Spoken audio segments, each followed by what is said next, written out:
ស្ដីបងប្អូនទាំងអស់គ្នាអូយផ្លែព្រីងល្អណាស់បងប្អូនអើយអានេះគេហៅព្រីងធំណាស់ណាស្គាល់អត់ដឹងថាព្រីងនេះព្រីងស្អីគេទេព្រីងផ្លែច្រើនណាស់បងប្អូនអើយនេះហើយឡងផ្អែមរសជាតិផ្អែមឆ្ងាញ់មែនទែនបងប្អូនផ្លែច្រើនណាស់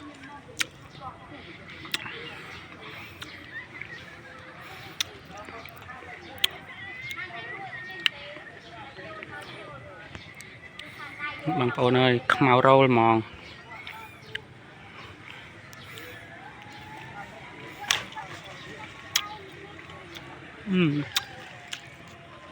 ឆ្ងាញ់មែនតើ